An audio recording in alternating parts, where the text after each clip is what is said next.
Greetings, gents and lady gents, and welcome back to the Gentleman's Chat. We're going to continue solo farming in the tower. Bears, wasps, and cherry tomatoes, oh my! In a world where all the manghwa are nothing but self-inserts overpowered protagonists who could destroy entire nations by flicking their wrists, we keep things down to earth. What are you doing? You're gonna piss off the solo leveling fans! Who cares? Oh crap! It's solo farming in the tower! The chapter begins with the Crimson Bear Cub and the Black Rabbit having a mock battle. Well, the Black Rabbit is having the mock battle. The Crimson Bear Cub seems to be just playing around. Yeah, to me this gives off older brother going easy on younger brother. I just don't know which one's which. Not even Sejun is able to tell the difference. But enough about that. Let's get back to the cliffhanger that was on the last episode, where the bees rise up and the queen bee comes to Sejun and hands him the egg before flying off. Very solemn-like in my opinion, but that might just be how I'm interpreting it. He inspects what she had given her, and it is an egg. A poison queen bee egg. In other words, the hive is about to have a new queen. Unfortunately, the hive itself isn't big enough for two queens. It still needs time to develop. So, the choices are give up the egg or crush the egg. So, she decided to give it to Senjin to decide for himself. Which, of course, he's going to keep and raise the egg.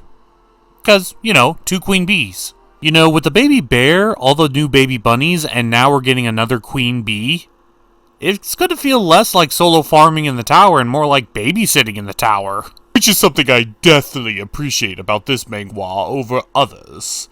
Other manghwa worship the possibilities of destruction. All new forms of chaos, of destruction, malice, evil, while this one seems to celebrate the chaos that comes with new life. Well, we do a hard cut back to Theo, who is salivating at the idea of upgrading to CEO of this enterprise. Not that Sejun would ever allow him, when he comes across the Crimson Bear Cub, holding Sejun's backpack. Our little Theo fears the worst, that this Crimson Bear murdered his friend.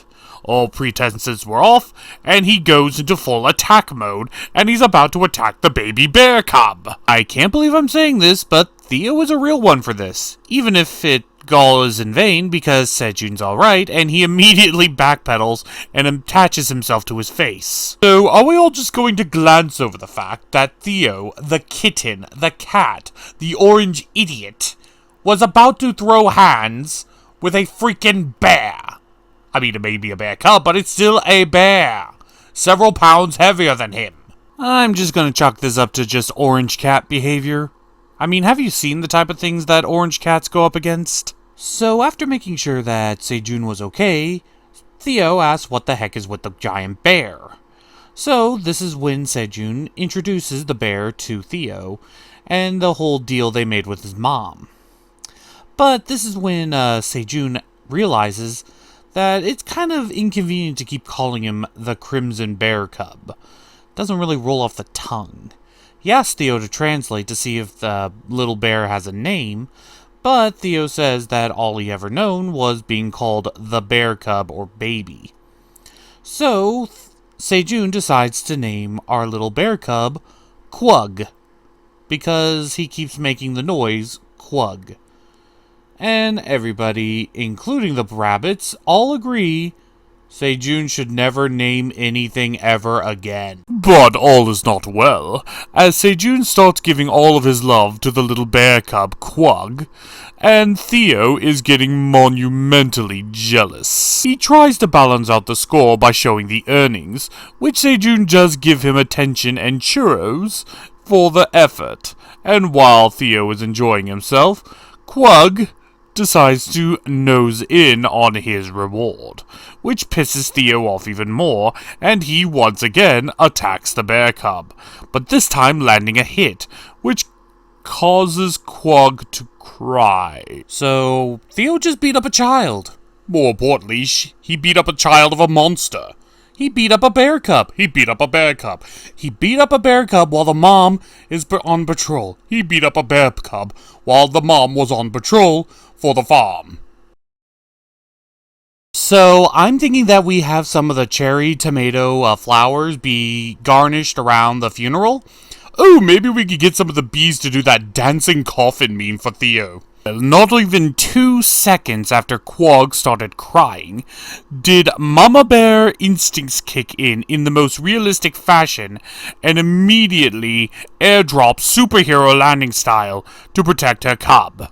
And all the rage is directed right towards our little orange cat. Yeah, he is dead. Theo, you are dead. You could try to hide behind the fact that you're a wandering merchant, but I don't think wandering merchant status is going to protect you from a mother grizzly super monster bear protecting her cub from your claws. I think your protection is out the window. But thankfully, Theo is worth more to Senjin alive than dead, so he begs the Crimson Bear to back off and spare him and forgive this little idiot for their transgression. Now, the mother bear is definitely hating on Theo right now, but she does trust Sejun, and he is free daycare, plus feed. So, she backs off, disgruntledly, and Theo lives to see another day. Yeah, good luck with trying to become the CEO now when HR hates your guts. Well, avoiding a near-death experience is quite tiring. Very tiring. So, they all decide, after comforting Theo for a little bit, even Quag, God, that feels weird to say. Well, even Quag decides to try to comfort the little cat. They all decide to just take a nap. In come Mama and Papa bunnies, who investigate what Theo brought, the straw hat, and, cutely, the father rabbit puts it on Senjin's head, and both of them also decide to take a nap. And I guess we're just resting for today. We later cut to this weird unknown region, as giant black dragons and regular-looking people are trying to gain access to what looks like a weird crystal, but are unsuccessful. They're very angry about it too, saying that they lost contact with the tower, as well as the tower manager Arlene. Apparently, these were the people responsible for putting her in the tower to begin with, and making her the tower manager, because she suffers from a heart condition? As in, she has a weak heart that causes seizures. But apparently the seizures are off schedule for whatever reason. She hasn't had one in a while. And the cherry on top of this expeditional onslaught, these two individuals are her father and grandfather. I'm sorry, that was a lot to take in. Did you get all that? So the grandfather and father sent their daughter/granddaughter, who is the tower manager, Arlene, to the tower in order to govern it and allow the magic to flow inside of her, because she suffers from a heart condition that causes her to have seizures. But they lost contact at the tower for whatever reason, and now they are worried about her. But for whatever reason, her scheduled seizure is off schedule. Now that is definitely a lot to take in, but that also raises a lot more questions than answers. Like, why is the tower so important to the dragons to begin with? What is the purpose? Why is all of this going on? Well, we cut to Arlene just sitting back, eating cherry tomatoes, and just vibing. Ever since Park Sejun showed up, she's been eating finger-licking good. Then something unexpected happens. Her heart makes a thump-thump. Which shouldn't be possible, apparently, because the tower freezes her heart so that it can't do the seizure things. But with her heart doing a magical thump-thump, that is a sign that her condition is improving. She could only surmise that it's because of the cherry tomatoes themselves, because they do have the additional effect outside of trimming the fat and tasting good.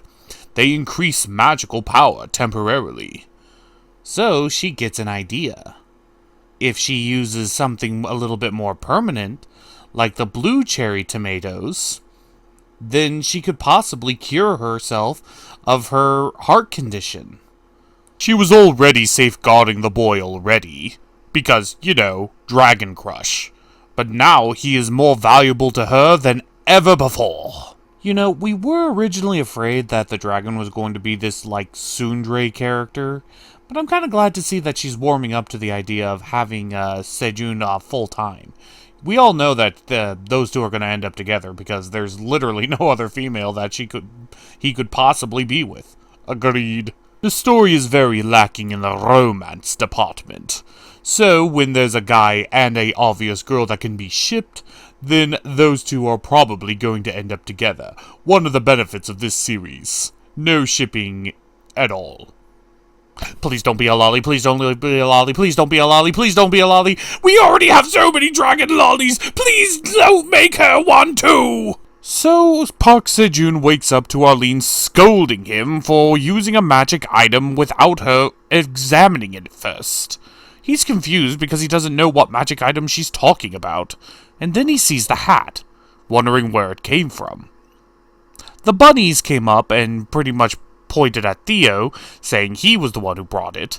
He tried waking him up, but good luck waking up a sleeping cat. So, Park Sejun sends the hat to Arlene to investigate. And Arlene does her specialty and casts her spell, Identify. And once she figures it out, she makes Senji know and wants to make a deal with him. Next time there's a blue moon harvest, she wants the cherry tomatoes, specifically the blue ones.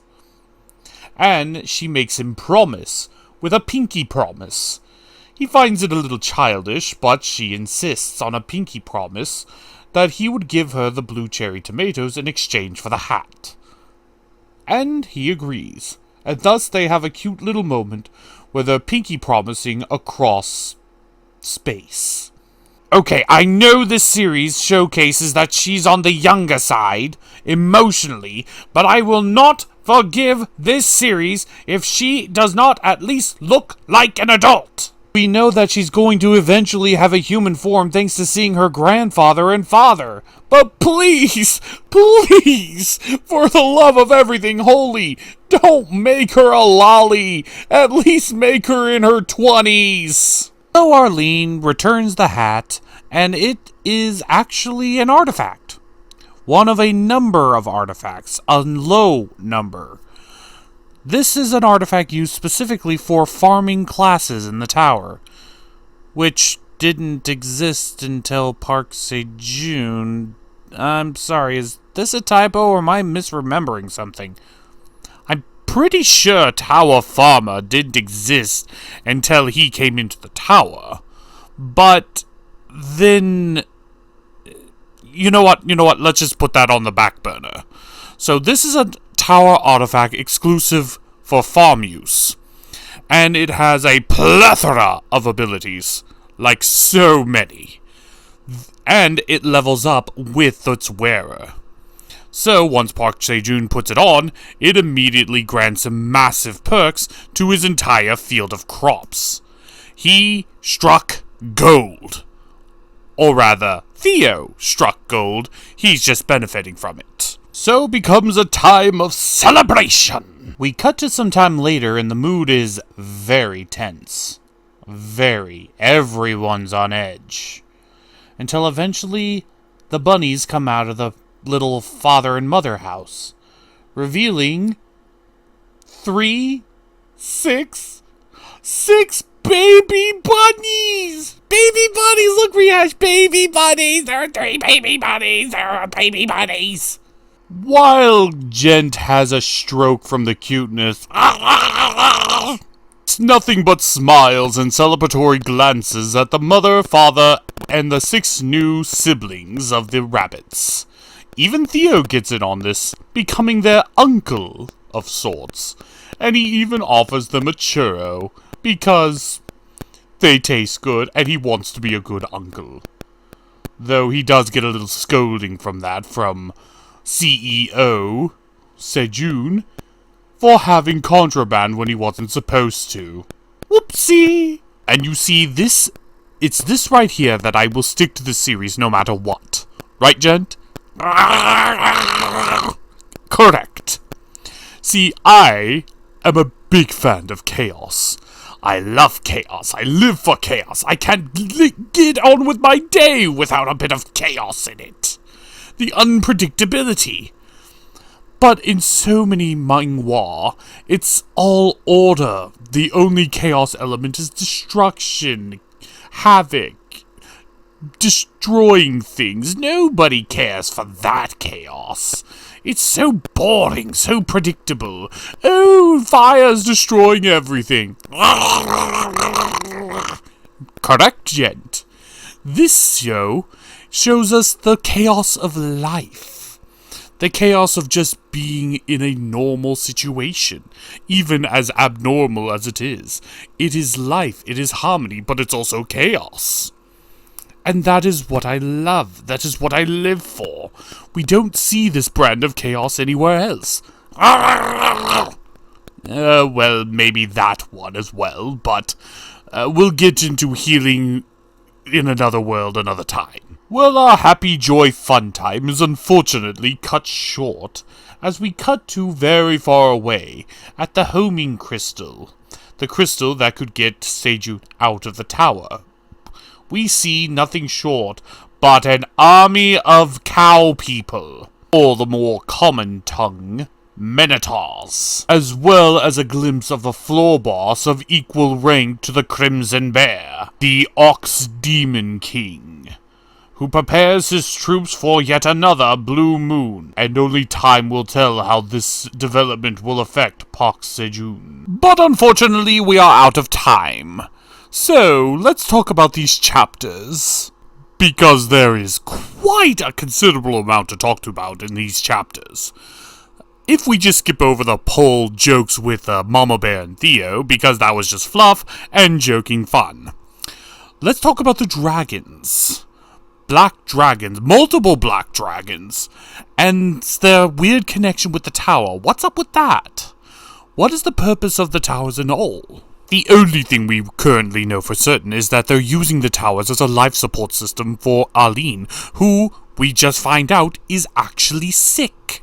We also know that something happened that cut off the communications from the tower to the rest of the black dragons. You don't suppose it has something to do with the fact that Senji got sucked into the tower in the first place? I mean, he did get sucked in by accident. It's too soon to tell.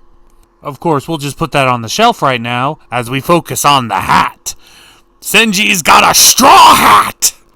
And it's magic! And while I do love the fact that the magic straw hat is going to help him out in the long run with all of its super powerful magical abilities, and the fact that it is in fact an artifact, one of the few artifacts in the entire tower, that are super rare, super valuable, and it's uniquely based on for him, because he's a farmer and it's for farming equipment, one has to ask, if Park Sejun is the first tower farmer, then why is there already a hat built for tower farming? Or just farming in general? That would imply that there was some farmer before him, or it was just created at random. I don't know, and I don't think the story explains. If the story explains, can somebody tell me? And of course, we can't forget the most important thing in this episode. Yes, we got the dragons, yes, we got the hat, yes, we got the magical powers, yes, we got the army of Minotaurs that are going to be storming our gates soon. But there's one important thing that defies everything else. New baby buddies! New baby buddies! The chaos of life continues! Lots of lore, lots of new stuff, and a lot of things to look forward to. And I will be there for it one chapter at a time. But until then, I'm Rehash, the stirrer of chaos, and this has been a gentleman's chat. See you all next time.